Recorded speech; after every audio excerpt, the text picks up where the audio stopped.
The BU Global Development Policy Center is a university-wide research center that works to advance policy-oriented research for financial stability, human well-being, and environmental sustainability around the world.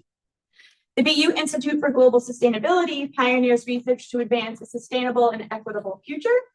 Their focus on planetary and environmental health, climate governance, and sustainability transitions and energy systems of the future is grounded in equity and justice, robust data science, and real-world impact.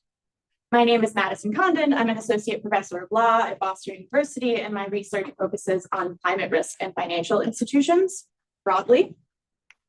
All right, so to turn to our event today, green electricity is key to curbing climate change. The phrase electrify everything. But while prices of solar and wind power have tumbled, the golden era of renewables has yet to materialize. What if the problem is not that transitioning to renewables is too expensive, but that saving the planet is not sufficiently profitable? In The Price is Wrong, Why Capitalism Won't Save the Planet, Brett Christophers argues that the global economy is moving too slowly towards sustainability because the return on green investment is too low.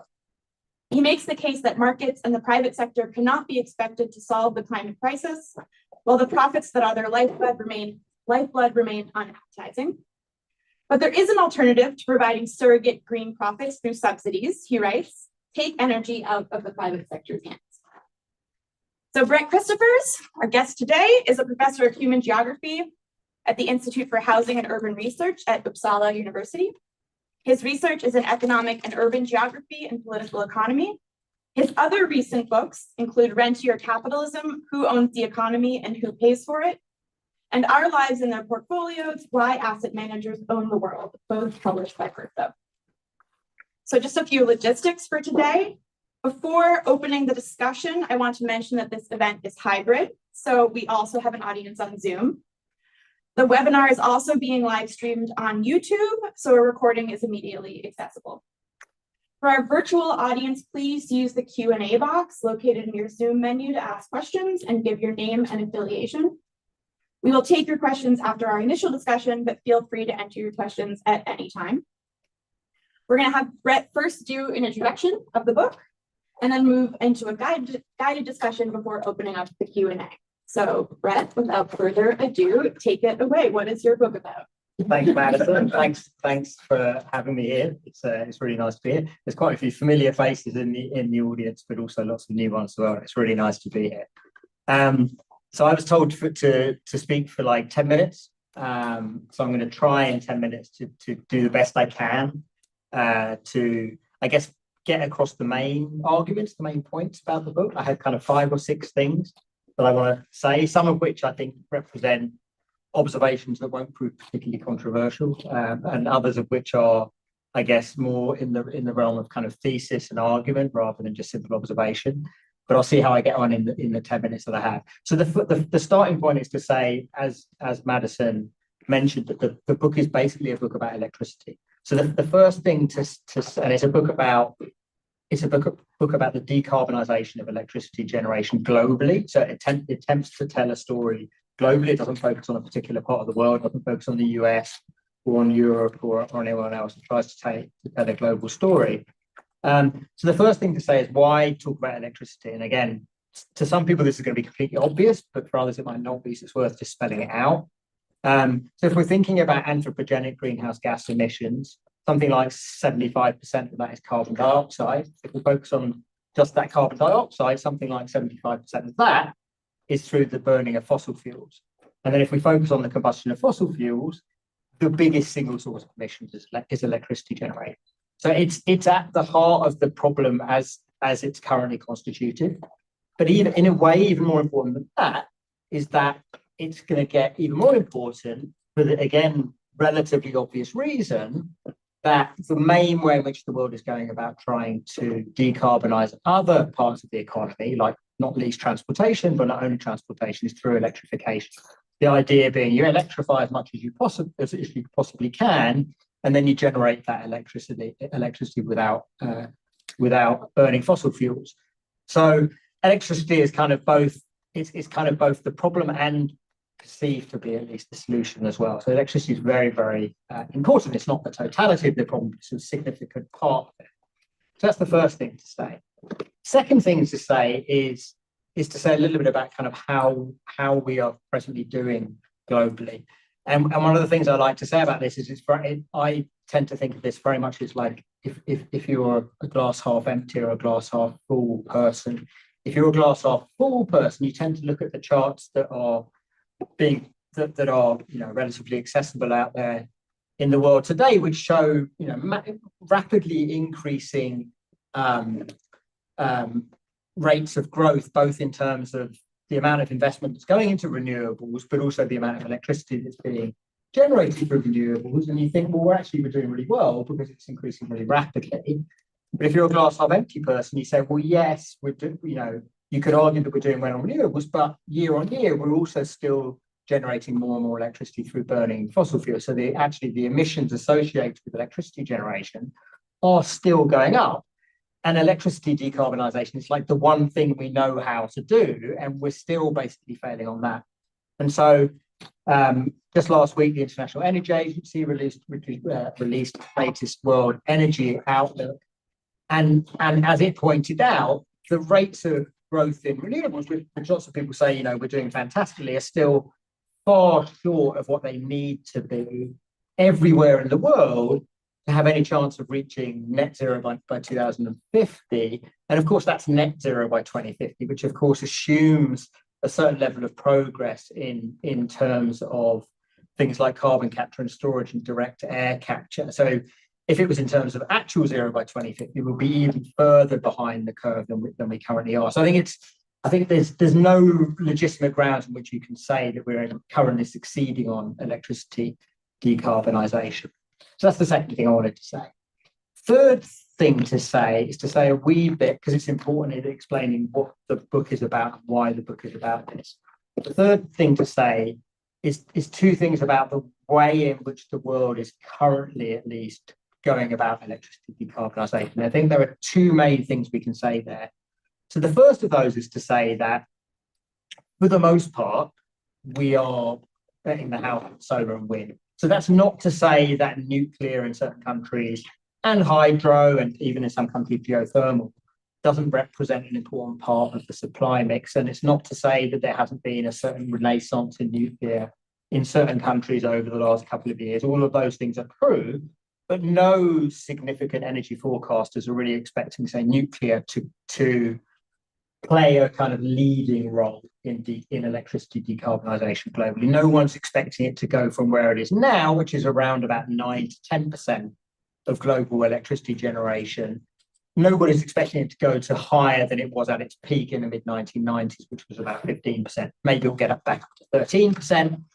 But for the most part, we are betting that solar and wind are going to do the job in conjunction with battery storage, which we could talk about, and electricity import and export across borders, and a certain level of generation of baseload power from what will typically be nuclear in most countries. But we're expecting solar and wind to do the bulk of the heavy lifting in terms of getting us to where we need to be. So that's the first thing to say about the global policy approach. The second thing to say is that, for the most part, in most countries around the world,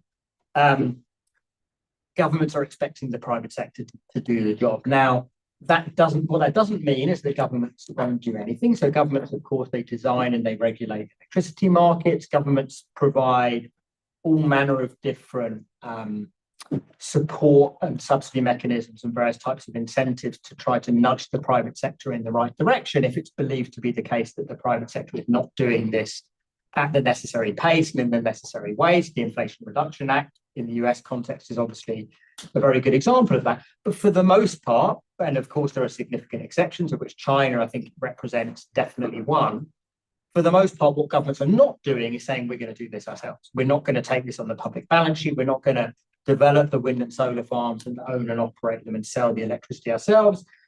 We are expecting you, the private sector, to do that, but we'll give you the necessary help if we think it is indeed needed. So that's the third thing to say, is that those are the two really important things to understand about the way in which the world is going about this. The fourth thing I want to say, and this is what I want to focus on mainly, is what the main argument of the book is. And the main argument of the book is that the the main, I guess, narrative that is out there in the world around why electricity decarbonisation is going so much slower than we need it to is an argument that that essentially says the following. It essentially says that the obstacles that are standing in the way of a faster transition within the power sector are predominantly, if not exclusively, of a kind of political / policy nature. And you will all have heard of various variants of this argument. So it's things like bureaucratic red tape. It takes too long to get the necessary planning permissions to get new wind and solar farms up and running. It takes too long to get grid connections. NIMBY influencers that don't want to see the new wind turbines in their backyard have too much power over planning authorities. Fossil fuel interests are still able to be overly obstructive in terms of facilitating a greater degree of renewables uptake within the grid, and so on and so forth. But an equally important part of that, what I think is very much a mainstream narrative, is that what the problem is not is the economics. And what that narrative basically said is that the economics used to be a problem when it was the case that generating electricity through solar and wind sources was significantly more expensive than burning natural gas or coal, or even in some cases oil.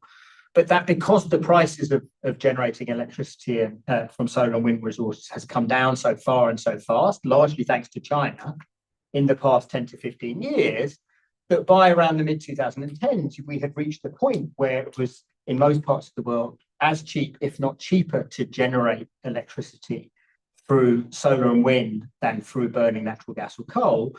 And once that was the case, the economics had effectively been sold.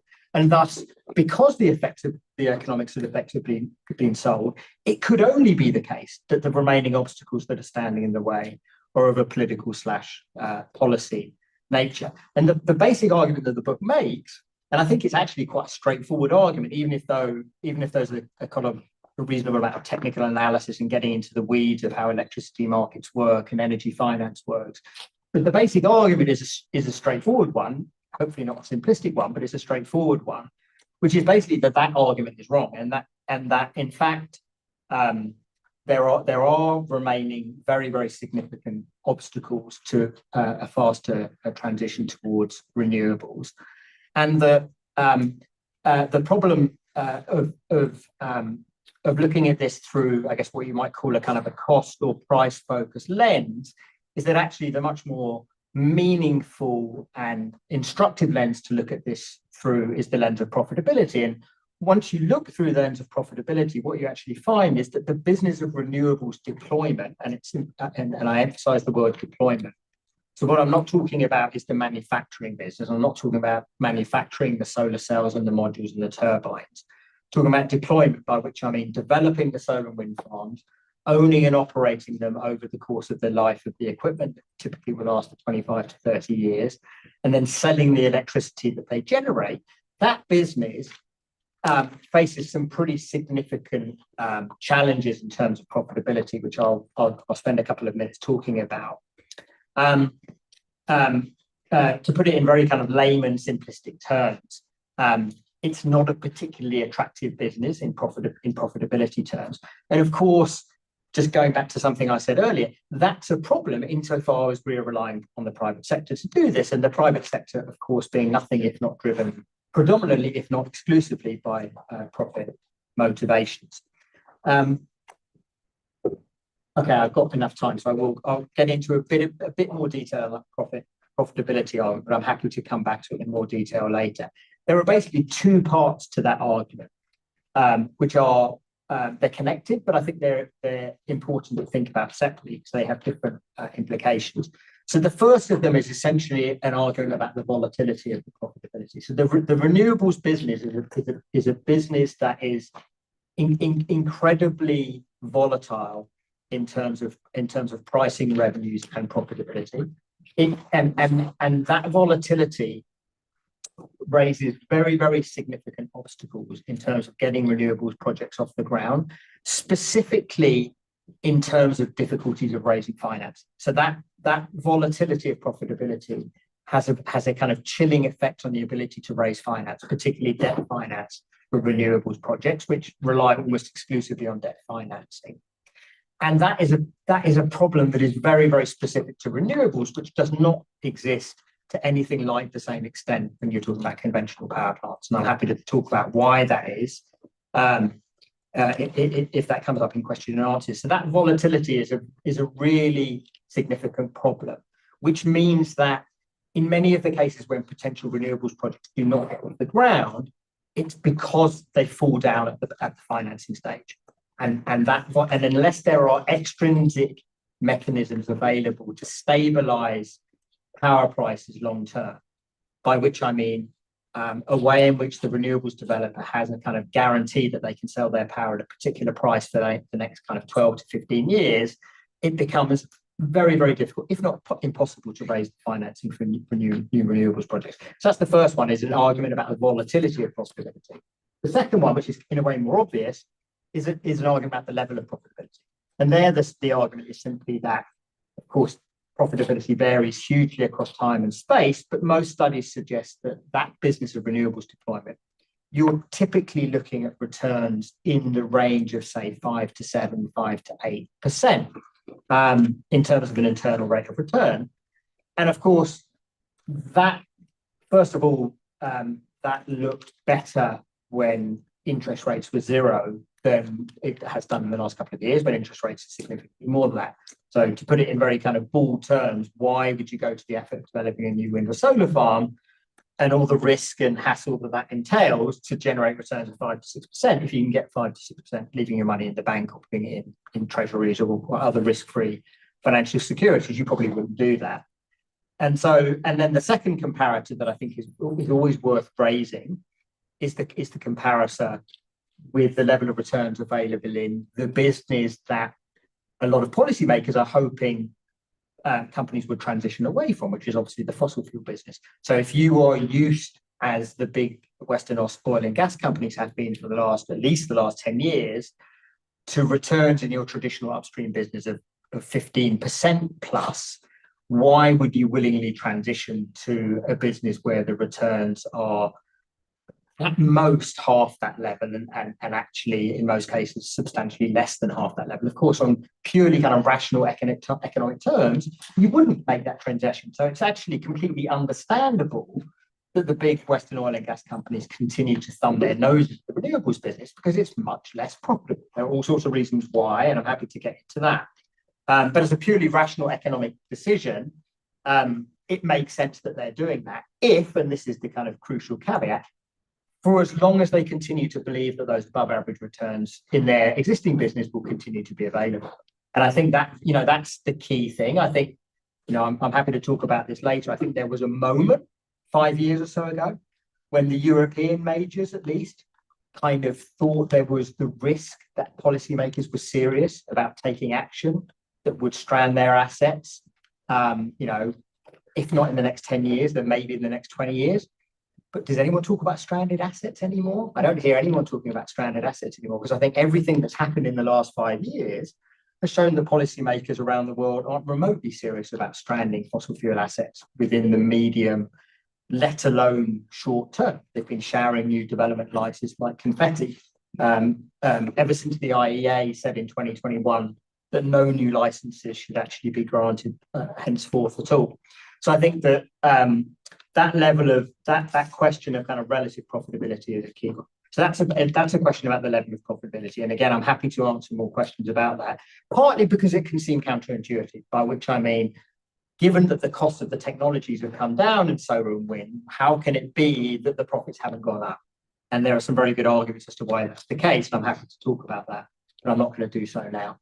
Two very, very last quick points I want to make. The first of those is that to the extent that argument is true, to the extent that those profit constraints exist, what different answers are there out there about how things can be sped up in terms of renewables development?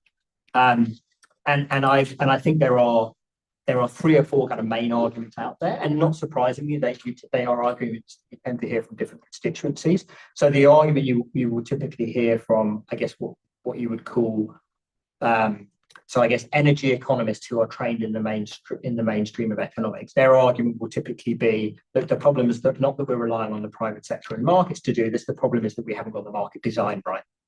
And of course, that's always the answer, right? Whether it's energy or anything else, it's like the problem isn't markets, the problem is that we have to optimize market design. So there's a whole tradition of thinking saying, you know, if we tweak the market design, if we tweak the way in which we price electricity in wholesale markets, then everything will flow from that. I have some sympathy with that argument, but it's a very limited argument, and I don't think it ultimately doesn't hold. But that's the first argument. The second argument is the one you hear from the industry itself, who, not surprisingly, agree with economists that the problem is that we're relying on the private sector and markets to do this. And then they say the problem isn't the existing market design. That's fine too. We just need bigger subsidies. So we just keep everything as it is, but you government need to provide bigger and better subsidy, which is essentially a way of saying you need to lift the rate of profitability to such a level that investment will be called for at a more acceptable rate. And that's what the Inflation Reduction Act basically was basically the government responding to years of the energy sector saying, look, you've been attenuating these subsidies for the tax credits available for renewables, you've been reducing them from 30 to 24 to 22%. You need to lift them back up and extend them for the duration. And then the third answer, which is I think the third and final main one, is the one you more typically hear from the left, which is to say, look, the problem is that we're relying on the private sector and markets to do this. We've been relying on the private sector and markets to do this from the start. They've kind of had their chance. It's still going much too slowly, despite the fact that subsidies to renewables remain ubiquitous around the world and very fulsome as well. And despite the fact that the costs have come down as far as they have, it's still not working. So maybe it's time for something else. And that something else is typically posited as kind of as large-scale public sector ownership. I have a lot of sympathy there as well. I don't think it's necessarily the magic bullet. I think it's a lot more credible in rich parts of the world than in poorer parts of the world. You know, lots of governments around the world are operating under much more severe fiscal constraints than, say, the US government or the UK government or the Swedish government. And I think that kind of, you know, as some people call it, the big green state is a lot more credible in some parts of the world than others. So those are the answers that are out there. Last point I'll make, and again, this is something that you'll be completely obvious, I think, to many of you, but it's a point worth making, which is that the game, when we're thinking about the future of this and kind of future global fossil fuel emissions trajectory, greenhouse gas emissions trajectory, you know, the really important stuff is not what happens in the US, it's not what happens in Europe, it's what happens in the rest of the world. Frankly, it's what happens in the global south. And there are two main reasons for that, which are worth just spelling out.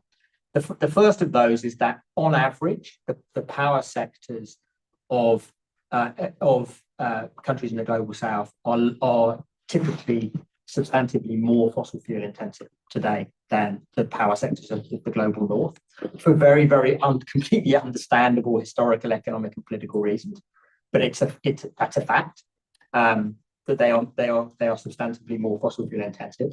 And then the second relevant fact is that most while there's, you know, all sorts of stuff we hear in the media about AI boosting energy demand in the global north, but the reality is that most projections suggest that future growth in energy demand will be disproportionately concentrated in the global south due to ongoing urbanization and industrialization and all the rest of it. You put those two things together, and it just means that the urgency of decarbonization of power sectors is actually much greater. You get more bang for kind of your emissions buck in the global south than you do in the global north, which of course is not an argument for not doing it in the global north, but it's the urgency of it happening at a fast scale is greater in the global south. And then the last thing I'll say is that, and the problem really is that those economic and financial challenges that I've been talking about are typically much greater in precisely those parts of the world where most needs to be done. And that I think is, if there's one real problem, that's the real nub of the problem, and we're not even close to solving that solution. So I probably went about 3 or 4 minutes over. Sorry, but that was the best I could do. No, there's a lot in the book. I think you did a really great job of spelling out all the various details. So thank you so much. Okay, so I'm going to dive in. I have a few questions to set the tone of the conversation, and then we're going to open it up for audience questions. Okay, so maybe I'm just going to dive in. All right, so you have this question, you have this there's lots of different arguments in the book, and I think they all actually usefully aggregate to a very persuasive thesis, but it's sort of where I'm going to start attacking maybe components of them. Okay. So you open up the book and you talk about the deregulation of the electricity industry. And I know about it's people in the US might know this very US specific story that happened around the world, but the US specific story is sort of through the 80s and the 90s. We aggressively deregulated the electricity industry, which meant that we shifted from these big vertically integrated monopolies to enabling much more competition on the supply side. And you're saying that's actually one of the main drivers of why renewables are having a hard time becoming profitable, is because they just compete themselves into the ground. Anybody can enter the market and you can outbid each other. So one question I have is, how much of this problem could be solved by sort of vertically integrating private companies into, enabling them to become monopolies in certain sectors, versus how much is public ownership actually inherent and important in your argument? And I'm going to stick on one other point to that, which I'm sure has come up a lot as you talk about this book.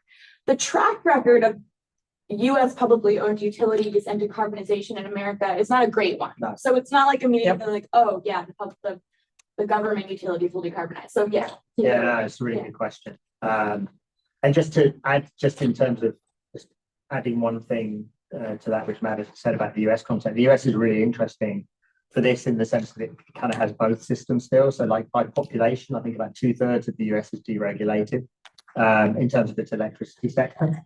And then a third still has these traditionally regulated, vertically integrated monopoly. And so Florida, Southeast in general, but Florida in particular is the great example of that. And Texas is the great example of the kind of the Wild West of completely liberalized and deregulate. And actually one of the kind of things I often hear back is, well, hang on a second, isn't Texas far ahead in terms of in terms of renewables development? And there are lots of good reasons for that. My view is that I think that a lot could be solved by kind of going back to the vertically integrated model. I think that the vertically integrated model makes a lot of sense, and it particularly makes a lot of sense in the context of a challenge like decarbonisation, because if you're a vertically integrated model, which basically means you have generation, transmission, distribution, and retail of electricity all under one roof, if nothing else, that it enables you to do everything in a joined up, coordinated way.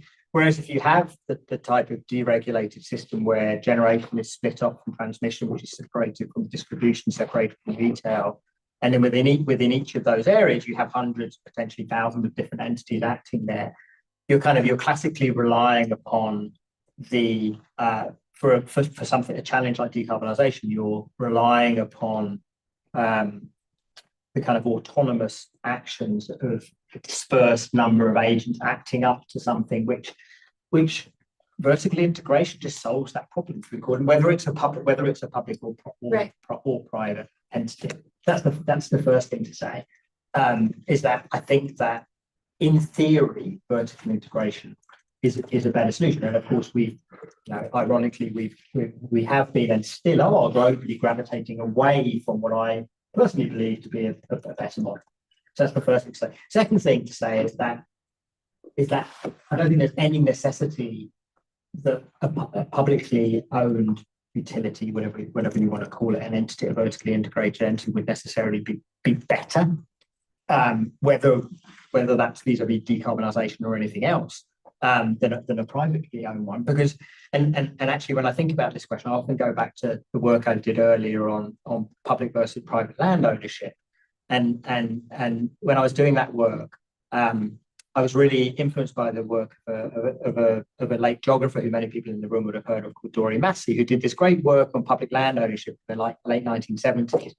And one of the points that she made, she was doing a lot of work for the Labour Party at that time, and she kind of said, look, there's no point in arguing for public land ownership for its own sake. The only reason in arguing for public land ownership, and I would say for public energy ownership as well, is if you are arguing for a public landowner that is enabled and incentivized and encouraged to be something that is fundamentally different from a private. And her point was like, there's no necessity that you get a better outcome with a public owner. You have the potential for different outcomes, but unless that actor is incentivized and encouraged to be something fundamentally different from a private, and I think it's just completely the same with energy. And so there's no necessity that it will be better, but I think there's the potential for it. There's the potential at least for a different outcome. And I think just and I think that kind of brings me to the Texas case. So some people will say, well, hang on a sec. You are arguing in the book that the private sector and particularly a more marketized solution is kind of standing in the way. But hang on, look at Texas, where renewables penetration is greater than it is, significantly greater than in, say, Florida. And they will say, well, doesn't that stand in the way of your argument? Because Florida has this vertically integrated model. And the way I think about that is like saying, well, that's like kind of saying, well, look, you're a better person than Donald Trump, so therefore all women are better people than all men. It's like Donald Trump isn't a representative of maleness in general, and the vertically integrated utilities that you have in states aren't the only possible models for vertical integration. They're a terrible one for vertical integration. So it's like that argument about comparing Texas to Florida is a completely nonsensical argument, because it's comparing one version of markets with and private sector with one version of vertically integrated utility, which is only one possible model. And it's a terrible model, where fossil fuel interests are entrenched and incentivized. Thank you. A great answer. So this is a very sort of, maybe this is on point follow-up. Could you talk about power purchase agreements? So, yes. I mean, I found that section of your book to be super interesting, in part because it's really headline grabbing news. Amazon's going to open up a bunch of nuclear reactors. Google buys a ton of, has contracts for wind energy and solar energy. And the idea is that these power purchase agreements sort of allow you to circumvent the volatility issue, at least, because it creates a sort of promise for demand over a certain time scale. So I was reading along and I was like, whoa, maybe they've like solved this problem. What are the limits of the power purchase agreements? Why isn't that not going to save us? Yeah, they are very interesting, and they are much in the news. And they're happening with nuclear right now, with nuclear modular reactors as well. And so it's worth stepping back and to say that the point you make about volatility is right. So as I was saying earlier, pricing and profitability in electricity wholesale market very, very volatile. And what that traditionally means is that, say you are a prospective wind farm developer, and you go to your bank and say, look, I need to borrow $200 million to get this new wind farm off the ground. That bank will basically say, look, you have no way of telling what price you're going to sell your electricity at over the next 10 to 15 years. So there's no way I can lend you that money, because if electricity prices on average of $50 per megawatt hour for the next 15 years, you will have no problem paying the interest and repaying the loan. But if they're $10 per megawatt hour, there's no way you're going to be able to pay it. And so I can't lend you that money unless you have a way of showing me that you've got essentially a stabilized price for your electricity. And in the rest of the world, and the US here is the most important and notable exception. In the rest of the world, the way in which governments have sought to support renewables is through what are called feed-in tariffs. That's the main way in which they do it. So where basically what happens, the government or a government-backed entity basically says to the renewable developer, look, we will buy your electricity. All of the electricity that you generate through this new wind or solar farm for the next 12, 15 years, we'll pay you a fixed price, 50 euros per megawatt hour, whatever it is. That electricity, the renewables developer says, great, takes that promise from the government, goes back to the bank and says, look, this can be your confidence that I will be able to pay back the debt.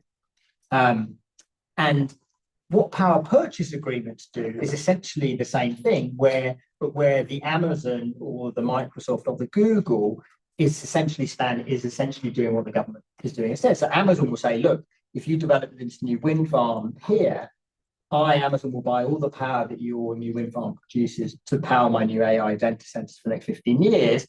And the bank will be equally confident in lending the money to the developer, because the bank knows that Amazon is still likely to be in business in 12, 15 years' time, and still able to honor its commitment.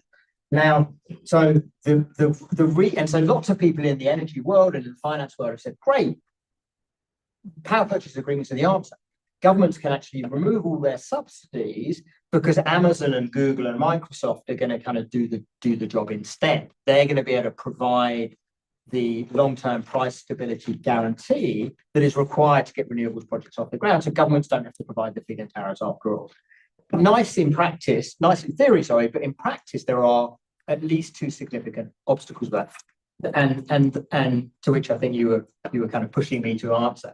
The first of those obstacles is that there are only so many Amazons and Googles and Microsoft out there, and so fine if you go to your banker and say Amazon wants to buy my power, but if you go to the banker and say, look, this other company that the bank has never heard of wants to buy your power, then the bank is going to basically say, I have zero confidence that this that I've ever heard of is still going to be in business in 15 years' time, still able to honour this commitment. So I'm afraid that doesn't render your project bankable, to use the terminology that gets used. So there's just not enough Microsofts and Googles and Amazon out there to provide the demand for price stabilization that is necessary. So government's completely still required.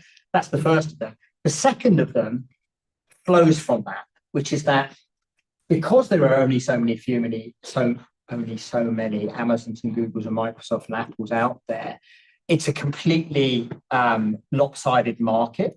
It's basically a buyer's market where the Amazons and so on have all the power in that market. There's thousands of want-to-be renewables developers out there trying to get a contract with an Amazon, and there's only one or two Amazons. And so what happens is that when they talk about price, the price at which that contract is going to be set, Amazon's the developer says, well, can we do it at $50 per megawatt hour? Amazon says, well, no, we'll do it at 35, and they're able to push down the price, and they push down the price to such a point where the level of expected profitability for a renewables developer gets squeezed to the point in which they say, well, actually, we can't proceed with this project in the first place. And so those two things combined mean that corporate power purchase agreements are only ever going to be a very, very partial answer to this. But lots of, the whole European Union recently went through this electricity market reform process for years, at the end of which they basically changed nothing. And one of their main justifications for changing nothing was that corporate power purchase agreements are going to kind of save the day, which clearly they're not going to do. Interesting. Yeah, but they're very kind of newsworthy, and they're great for the Amazons of this world because it's incredible PR for them, even though at the end of the day their businesses are still very, very carbon intensive. Interesting. Okay, I'm going to ask one more question, and then I'm going to open it up for the room. Okay, so you focus a lot on this term LCOE in the book, levelized cost of energy. And that's basically, it's supposed to be sort of a per kilowatt hour or per unit of energy cost of the energy when you take into account how much it took to build the plant and burn the fuel and ship the fuel around. It's supposed to take the entire life cycle of the energy.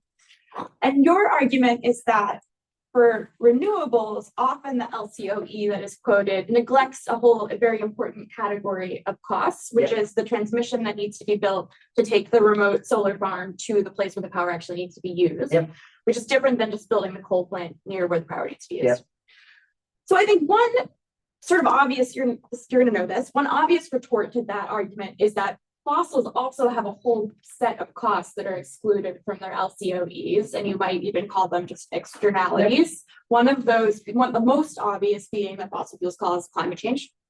Some lesser obvious ones to me that I think about a lot are the basic cleanup costs. Like there are these big, huge toxic holes in the ground and big transmission facilities that are actually need this bunch of money at the end of the life cycle to clean them up that might not be fully accounted for on the banks of the private actors.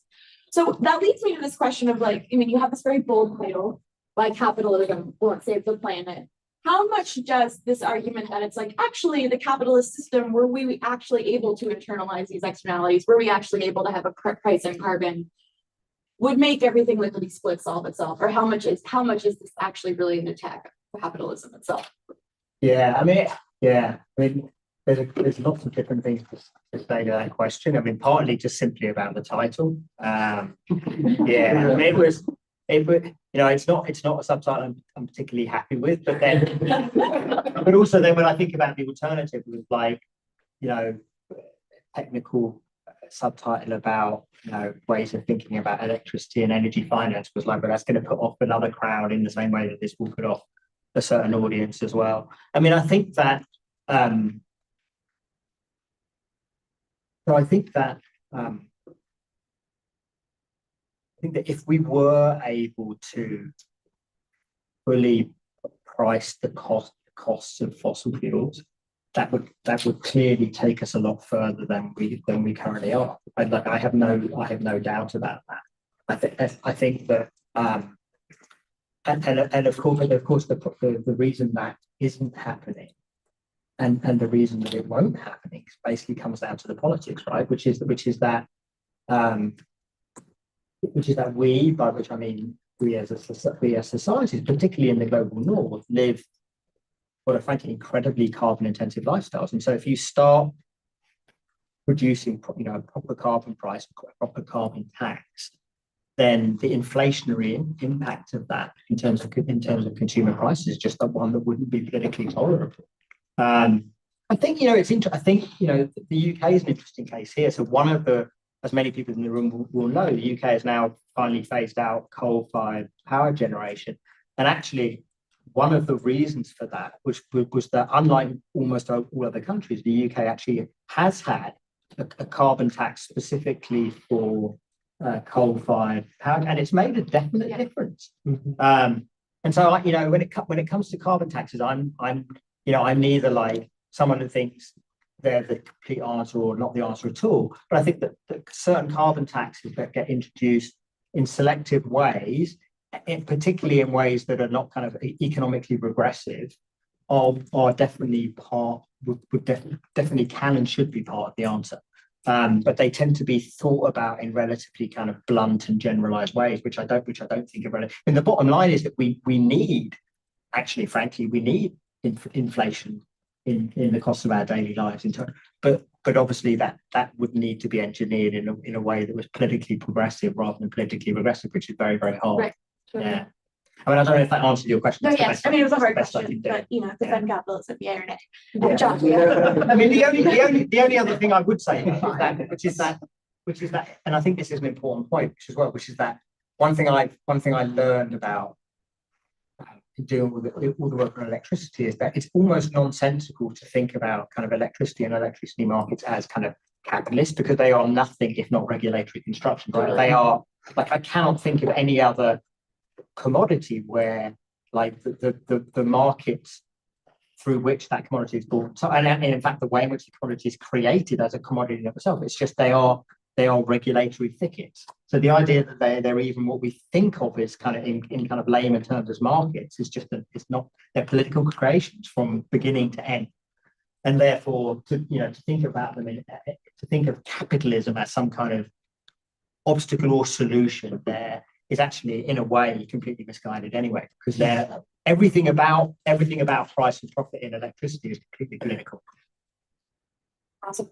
Questions from the audience? So you will be surprised to learn, absolutely. I'm surprised to learn that I wanted to talk to you about the carbon tax. I would say your book doesn't say capitalism can't save the planet. Well, I think that's yeah. And actually, the press wanted can't, and I said won't. There you go. Yeah, I think that's a key. That glad you fought for that. So, I'm a tax guy, so I think about tax more than most people. And I'd like to hear a little bit more about the very end of your answer to a question. Are there jurisdictions or thinkers who are getting it pretty right on the carbon tax, or is there anybody who would look to as a leader on this, or is it just so politically complicated that nobody's really able to?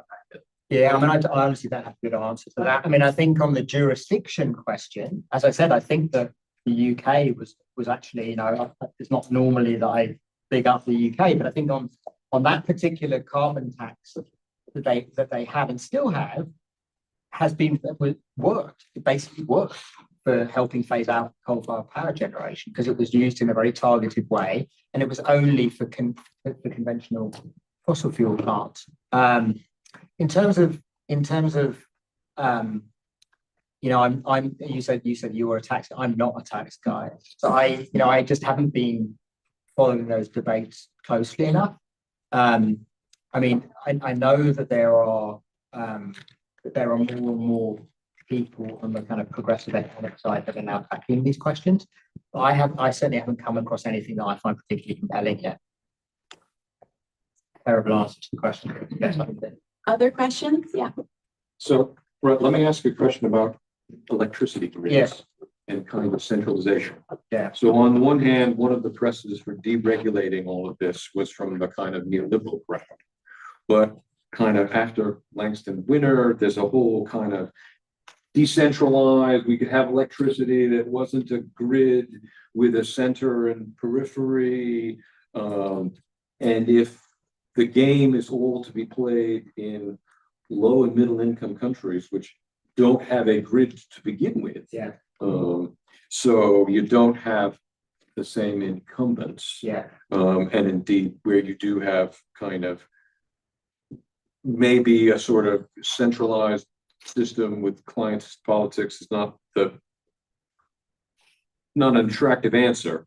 So I wonder if you could speak a little bit about the kind of like from a sort of STS perspective about what some different forms of an electricity grid might look like, and the sort of insofar as the social organization follows the nature of the technology, what they might look like. Yeah, I think that's a really good question. I think that's so people who have done a lot more work specifically on those countries than I have, and I'm thinking particularly about in Africa, where I think that's like the one hope is that you can go kind of straight to a more kind of decentralized, distributed energy generation structure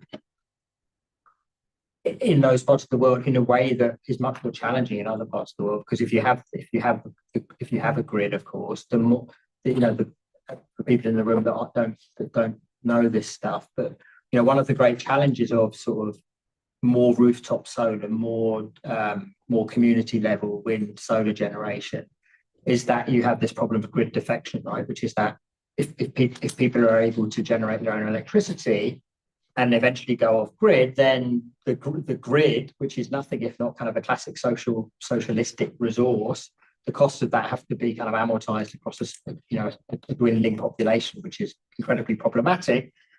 Because ultimately the government has to step in and subsidize all the remaining. And as you're saying, if you don't have that grid to begin with in that centralized form, then you have a very different set of possibilities. Because I think, I don't know enough about what's going on in the ground in those countries. But it seems to me that is a significant source of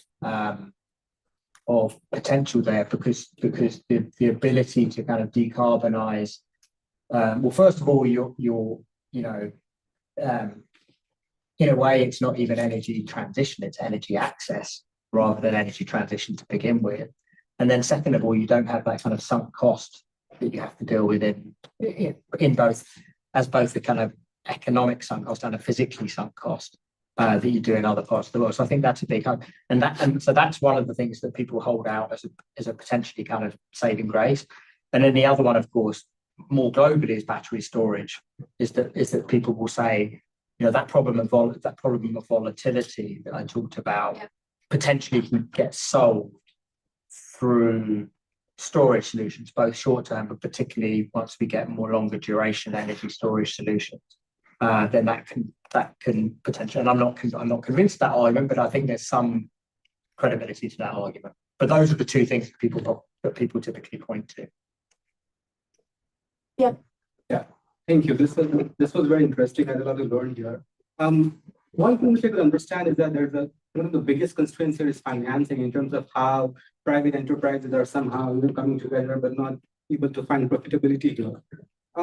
MDBs have a role to play, which I think is something which I would love to learn from you in terms of how MDBs can be thought of as financing mechanisms to help address the cost on that. Yeah. So MDB, you mean multilateral development banks? Yeah. I mean, so the basic reality now, if I step back a bit, so I was saying that, so typically for renewables projects, anywhere between 60 to 90% of the finance is typically debt financing. It varies across different jurisdictions. And the reality today is that if you are trying to develop a new wind farm in, say, the Netherlands or the UK, you can expect to pay an interest rate of maybe 4%, something like that on the debt. Whereas if you're looking to do that in Vietnam or Senegal or Namibia, you'll be asked to pay an interest rate by a private financial institution, by a private bank, at say 12%.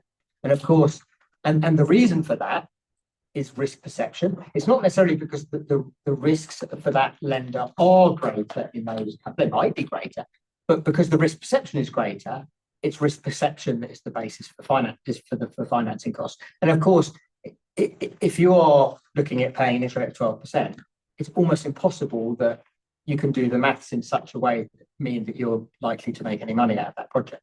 It's completely prohibitive. So what the MDBs come in do, and the World Bank and many other types of development banks do, is they basically come in, and to use the popular terminology, they de-risk this for private finance. They basically essentially subsidize the cost of the debt by providing very, very cheap debt. That means that the cost of the blended finance becomes more affordable.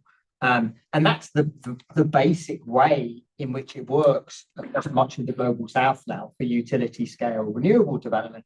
And of course, the problem is that there's just not enough of that financing, basically. And even where that financing does exist, it still doesn't necessarily make the maths work in terms of expected profitability being viable. But there's not enough of that finance available for the level of renewables development that's necessary. But right now, that's the answer that exists to render those projects investable. Yeah. I have a lot of questions, but I will try and only ask one question. It's not taking much time. So, sort of building off the talk about like batteries and storage, being a solution to the volatility in the market. There's been a huge amount of development recently for a lot of really headline-catching, new storage technologies like hydrogen or sand storage or pump storage or whatever it's going to be.